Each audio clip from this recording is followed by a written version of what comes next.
नमस्ते। खाने के बारे में हम लोगों ने बहुत डिस्कस करते हैं। इस बार हम लोग कुछ ऑयल्स के बारे में डिस्कस करें। I am not a nutrition specialist, but कुछ चीज़ें जो हार्ट से रिलेटेड है उसके बारे में मैं ज़रूर प्रकाश डालूँगा। सो ऑयल में पूछा जाता है कौन सा ऑयल सबसे अच्छा है। सो मेरा अभी भी आंसर वही रहता है और रिसर्च भी यही दिखाता है। घी, या जिसको कहते हैं नेई, ये दो चीज़ जो है एक ही चीज़ है। मतलब घी हम लोग उसको हिंदी में बोलते हैं और इसका इंग्लिश में वर्ड होता है क्लैरिफाइड बटर। अब ये कितना correct I don't know, but इसको यूज़ किया जाता है। And ghee is our own language, means Hindi language में यूज़ करते हैं और इसके अपना रीज़न है। घी के बारे में लोगों को बहुत सारी भ्रांति रहती है कि इसके साथ कोलेस्ट्रॉल बढ़ते हैं, और कोलेस्ट्रॉल मतलब कोई भी चीज़ जो सॉलिडिफाई हो जाता है वो बाद में कोलेस्ट्रॉल बनाएगा और बॉडी के लिए ख़राब होगा। और इसको लेकर जैसे ही मैं बोलता हूँ, मरीजों को बोलते हैं कि सर इससे कोलेस्ट्रॉल बढ़ता है, लोगों बताएं। सो लेट मी क्लैरिफाई कि आपका जो कोलेस्ट्रॉल बनने का जो प्रोसेस होता है उसमें 80% बॉडी के अंदर में होता है, 20% आप बाहर से एब्जॉर्व करते हैं। सो ये जो प्रोसेस होता है बहुत टाइटली लिंक्ड होता है आपका कितना कंज्यूम कर रहे हैं और कितना बॉडी में नीड रहती है। कोलेस्ट्रॉल इज़ ख़राब चीज़ नहीं है। कोलेस्ट्रॉल बॉडी की नीड होती है। जितने सेल्स हैं उनकी सेल मेम्ब्रेन में कोलेस्ट्रॉल की ज़रूरत होती है।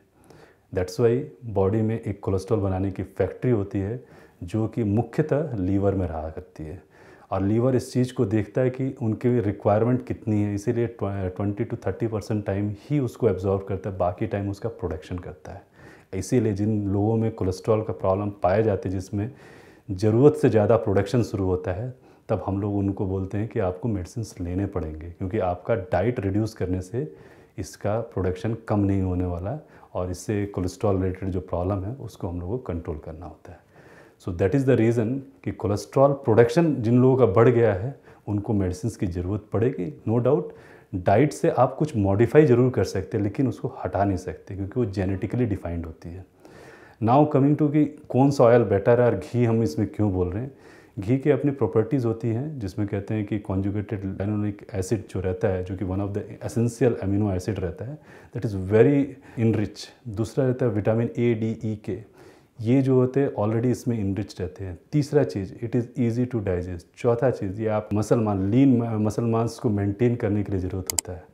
पांचवा एंड मोस्ट इम्पॉर्टेंट थिंग, इसका जो मेटाबॉलिज्म होता है in ghee, there is butyric acid, and that's why ये बच्चों को भी दिया जाता है to enrich the bacteria inside the gut, जिसको कहते हैं माइक्रोबायोटा इन द गट। और ये जो माइक्रोबायोटा रहते हैं उनका एपिथेलियल सेल्स जो रहता है, जो कि आपका इंटेस्टाइन की म्यूकोसा को लाइन अप करता है, उसकी इंटीग्रिटी को मेंटेन करता है। सो आप जब घी लेते हैं तो आप अपना मेटाबॉलिक रेट बढ़ाते हैं, and at the same time आप अपने इंटेस्टाइन के जो सेल्स होते हैं उसको प्रोटेक्ट करते हैं। और इसका काम में जो आपके माइक्रोबायोटा जो रहते हैं, जो बैक्टीरिया, गुड बैक्टीरिया जिसको कहते हैं, उनको भी वो हेल्दी मेंटेन करता है। So that is goodness about घी।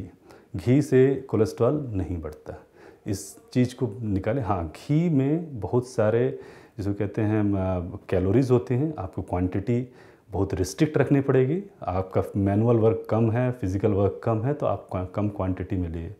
और जो सबसे इम्पॉर्टेंट चीज़ रहता है, घी का कोई एक्सपायरी डेट नहीं होता। इसीलिए हम लोग कहते हैं कि घी और शहद दो ऐसी चीज़ें हैं जिसका कोई एक्सपायरी नहीं होता। जितना पुराना उतना बेहतर माना जाता है, and that is one of the reason it is been still, both of the things are still use in tradition of our worshipping, क्योंकि इनके पीछे ये रीज़न है, it is always and always good for health. दूसरा चीज़ कि उसके अलावा अगर मान लीजिए घी नहीं लेते तो क्या क्या है, तो हमारे जो पुराने ऑयल्स हैं, वो ग्राउंडनट हो, जिंजली हो, सोयाबीन हो, या आपका mustard, all oils are very good. ये पहले से ही प्रूवन है, और इसमें सब ऑयल्स में अपनी अपनी एक क्वालिटीज़ रहती हैं। सो आप अगर इन ऑयल्स को रोटेट करके अगर यूज़ करते हैं तो सारे के क्वालिटीज़ को आप लेते हैं जो एक दूसरे का पूरक होता है, मतलब one is कम्प्लीमेंटिंग other.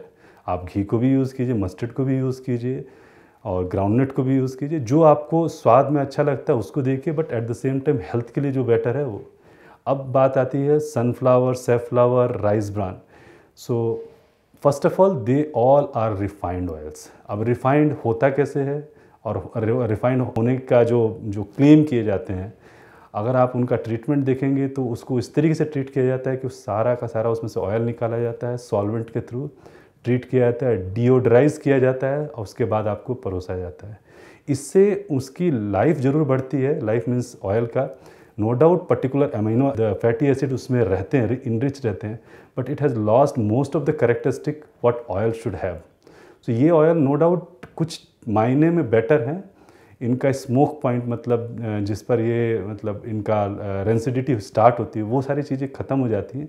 So refined oils का अगर आप सिंथेसिस देखें किस तरीके से बनाया जाता है तो वो पर्टिकुलर ऑयल प्रोडक्ट सीड्स को लिया जाता है, उसको सॉल्वेंट के थ्रू उसका ऑयल निकाला जाता है, उसको फिर ट्रीटमेंट करके डिओड्राइज किया जाता है, उसके बाद आपके बॉटल में डाल के आपके पास भेजा जाता है।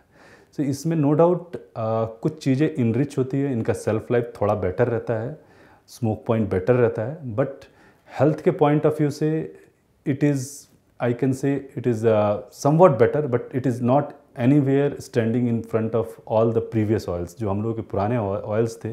और इसमें हम इसलिए नहीं कह सकते क्योंकि हमने कोई स्टडी की नहीं है, हम लोग जस्ट पर्टिकुलर एक फैटी एसिड को देखकर कि इसमें लिनोलेनिक एसिड ज़्यादा है इसलिए ये बेटर है, ये कॉन्सेप्ट पर इसको हम लोग एक्सेप्ट किए हैं। There is a concept behind it, कोई भी चीज़ को क्योंकि ये सारे ऑयल्स आज से 25 to 30 इयर्स बैक ही हमारे मार्केट में, इससे पहले हम लोग पुराने ऑयल्स को जो यूज़ करते थे कभी हम लोगों को इस तरीके के प्रॉब्लम्स नहीं हुए। हाइड्रोजनेशन हुआ, हाइड्रोजनेशन करके जो डालडा लाया गया उसके बाद उसके हेल्थ रिलेटेड इश्यूज आए, तो उसको लेकर सारी चीज़ें जो भी मतलब सॉलिडिफाई हो जाता है ऑयल, उसको बोला गया कि ये ख़राब है, जिसमें घी को भी इंक्लूड किया गया और इसके अगेंस्ट बहुत सारे स्टोरीज़ बनाई गई कि आपका कोलेस्ट्रॉल लेवल बढ़ता है, but now the science is saying that it is the best oil. Now coming to the olive oil, olive oil को लेकर ये एक बना हुआ है कि ये हेल्थ के लिए बेस्ट है। No doubt it is one of the best from the ingredient point of view. और जो मेडिटेरियन डाइट जिसमें बहुत ज़्यादा इसका इस्तेमाल होता है उनके खाने में भी फाइबर का लेवल बहुत ज़्यादा रहता है। सो ये ऑयल के कारण है या फाइबर के कारण है ये अभी तक क्लियर नहीं है, बट इंडियन कुकिंग के लिए इस ऑयल का इस्तेमाल करना, जिसमें हम लोग बहुत ज़्यादा फ्राइड फूड यूज़ करते हैं या ऑयल को फ्राई करते हैं, उसमें it loses its quality. So अगर आप खाने में ऊपर से डाल रहे हैं then it's good, no doubt olive oil is as good as the other oils, but अगर आप इसको फ्राई करके बना रहे हैं then certainly it is not a good oil for at least for the Indian self. So जहाँ fry किया जाता है खाना वहाँ पर इसका स्मोक पॉइंट कम होता है और इसके कारण it loses whatever the quality जो उसमें मिलती है। So Indian oils whatever start either it is a ghee, mustard, groundnut, gingelly और sunflower, whatever you feel, but quantity आपको कम रखनी है।